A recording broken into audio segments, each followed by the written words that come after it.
You're listening to the Parents of Hardworking Teens podcast, episode 63, where we get clear on the game. The game that your teen is in and is playing right now in their study and exams, whether they signed up to play it or not. And in this episode, I'm going to explain how to help them understand the game, enjoy the game, and if they want to, win at the game.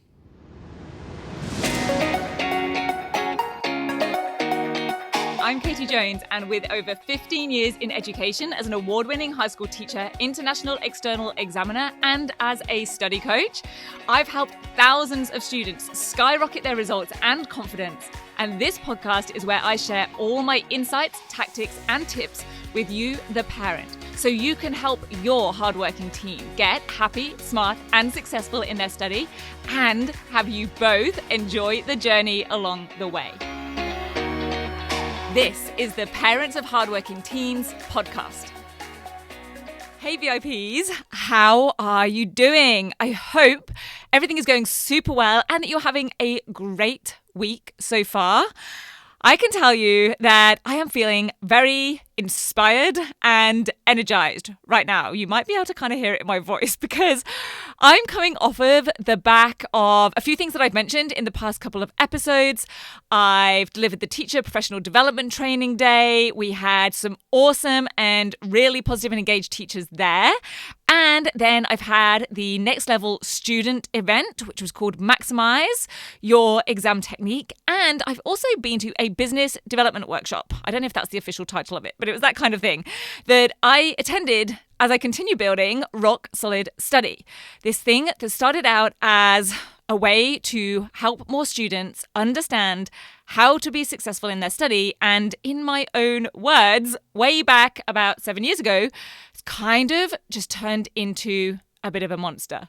And I mean that in a fantastic way. I mean that in the way that there's just so much to this and so much that I want to do with it and so many opportunities. And I want to share a little bit with you. So I think it's always a good sign when you come away from a big round of different events feeling energized rather than exhausted. I can tell you I have definitely experienced both in my time. And so instead of needing some time to kind of recover and refresh, it's the opposite. I am chomping at the bit right now, and I'm going to share and tell you why. I think it's because all of these events have kind of just come up together in terms of the calendar, just coincidentally, but it's really made me see how everything fits together in the bigger picture of what is going on here for your teen with high schools, with students today and their study, and for you as their parent or carer. And I thought it might be valuable to you and to your teen to have this bigger picture view of things. So I want to share it here on the podcast. Now, a short little bit of background. It's been almost a year since I delivered a professional development day because honestly, this isn't something I actively promote at all.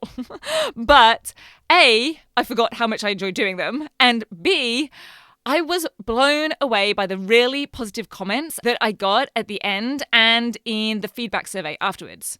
So that for me, like it would for anyone, gave me a lot of feel good and a bit of a boost, not just as the presenter, but because I know how important this information and training is for teachers.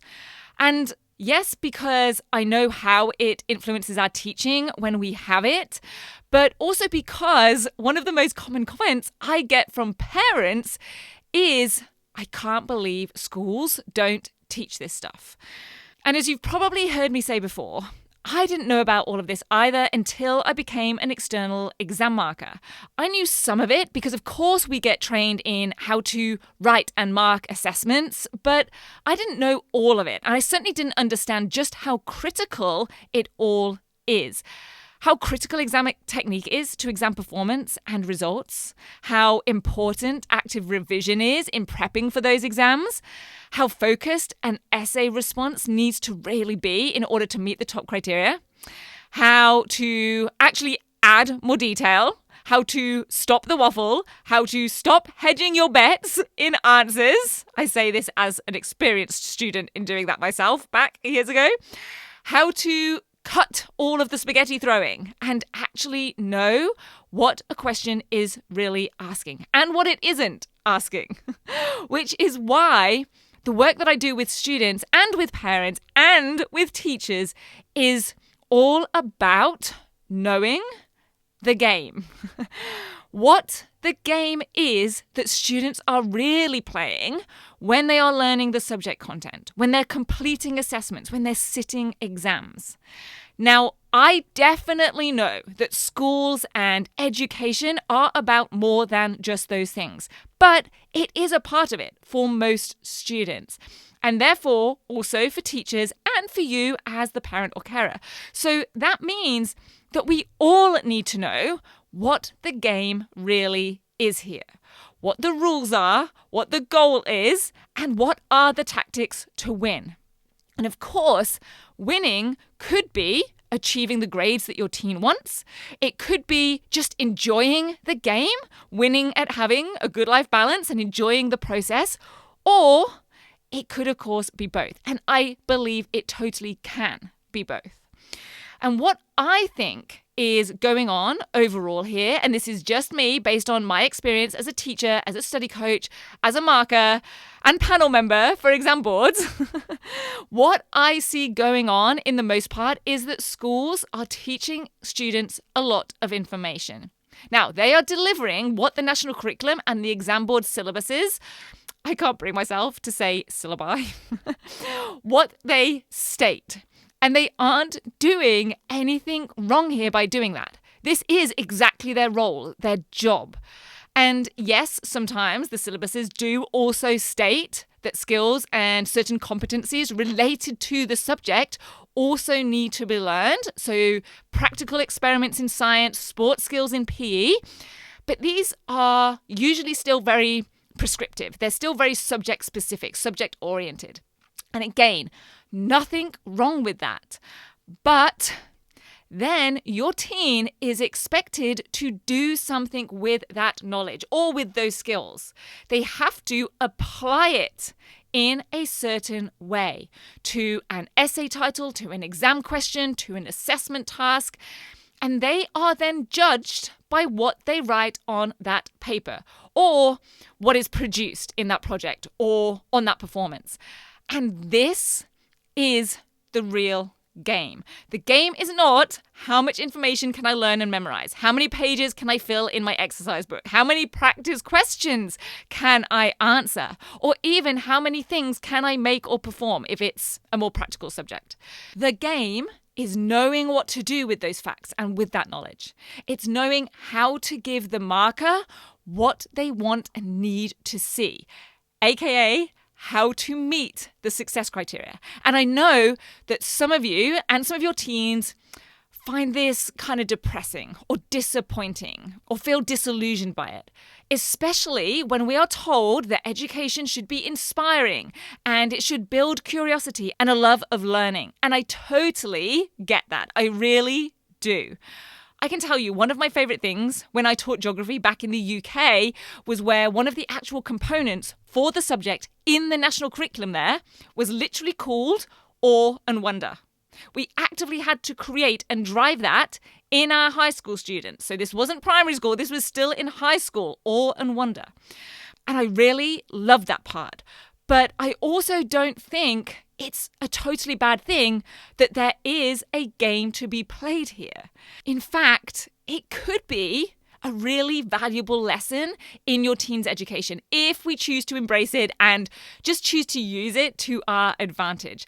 And I don't think that these things are mutually exclusive either. Creating a sense of awe and wonder can exist alongside performing well in an exam or another type of assessment. Because remember the study success formula. Go back, catch that in episode 1 if you have not listened to that yet. It's knowledge plus application equals success. Curiosity, awe and wonder are all part of building that knowledge. The application is where we also, not instead, also decide what knowledge to put across in what way when it's required in a certain way. And one of the things that we talked about at the business workshop that I attended was where things are going in the world and in education on a bigger, wider scale. And in schools, of course, we have things right now like AI that mean reports or short stories can be written at the click of a button. We have Google to look up facts. All of those traditional education-y things around information and producing pieces of written work. So, of course, there's a lot of debate and curiosity, there's that word again, wafting around right now about what that means for traditional education or the educational system we have right now, and whether things like exams or essays are going to become redundant or need to be changed. Now, personally, and I could be totally wrong here, I don't think there's going to be any big changes happening anytime soon. And I actually think there is something else happening here, because this application element is where the higher level concepts and skills actually come in. Knowing how to deliver upon request, knowing how to select and apply certain information, they are higher level skills. In the mark schemes and rubrics that you'll see on your team's assessment papers and success criteria, it's written as statements like discerning selection of evidence or detailed linkages within and between concepts. And if we think about this in the wider world, a profession like a lawyer, they need to learn, yes, about the legal system. They need to have knowledge of it, the different elements, how it works. But ultimately, they need to know how to use that information to the advantage of their client. Yes, a statistician needs to know how to use certain calculations and formulae, but ultimately they need to know what data to collect and then how to process that data in order to get statistics or outcomes or information that is meaningful and useful to the client or for the purpose that it's required. And this is why I think, aside from just getting good grades, it can be helpful for your team to know how to play the game. They need to understand and have the skills and strategies to give the examiner or the teacher or the client or the end user what they want and need to see, what they've asked for in the way that they've asked for it. But right now, so many students and parents and even teachers to some extent think that the game is just to learn as much as we can about the subject or be as expert as possible in all the things on the syllabus and beyond. Because how often do we also hear about that extra reading around the subject? Hopefully by now you know I'm not a big fan of that, at least when it comes to playing and performing and succeeding in this game. I can tell you that I have more than once heard from teachers, they get it in class, why can't they do it in tests? And I will admit that I have probably even uttered that to myself in my early years of teaching, because we don't realize that we're playing the wrong game. We think the game is about delivering and learning and memorizing as much information as possible. And then we wonder why the results aren't turning out as well as we think they should be. But really, if we think about it, we probably should be grateful that just learning and then memorizing and regurgitating information isn't the game that academia is requiring students to play. Because of course, we have Google for that. And we want more to be required of our teens, right? We want them to be critical thinkers, creative thinkers, problem solvers. And so thinking through and working on and delivering all of this over the past 10 days or so in multiple different ways and with multiple different types and groups of people, I have come to make a clear and simple goal for Rock Solid Study. It's to share and teach the game to every student, parent, and teacher who is a part of this style of education system. No fancy vision and mission statements. Just getting this information and training to as many students as possible to learn and master the game. And of course, that is my core focus, delivering the 10-week grade transformation program in the best possible way and with the best possible content, and to work with those students who do want more in next level. But there are those two other stakeholders involved here. So as part of that, it's also to help as many of their parents as possible to be aware of and understand the game that is being played, and help as many teachers as possible to have the skills and insight to support your teen as they play the game and as they prep them to play the game, even if they don't personally work with exam boards, which the vast majority of teachers don't. So basically, my goal is to put myself out of business by having every one of those people be in the know. So here's to understanding the game and helping your teen enjoy it, and if they want to, win at it. So here is my ask to be a tiny part of spreading the word and meeting this goal and helping more parents and more students to win at this game. Share this podcast with any other parents who you know who could benefit from this. I will be so grateful, and more importantly, you could make a huge difference to another family, another student, and their future. I hope you have a wonderful week. I will meet you back here next week. If you're ready to have your teen achieve their best possible results with less stress, then I want to invite you to enroll them in the 10-week grade transformation program, where they're going to learn the key concepts, skills, and strategies to catapult their performance in assessments and exams. It's risk-free. They either achieve bigger and better results with a whole lot more confidence in 10 weeks, or we refund you in full. Just head over to www.rocksolidstudy.com/program, and I'll see you there.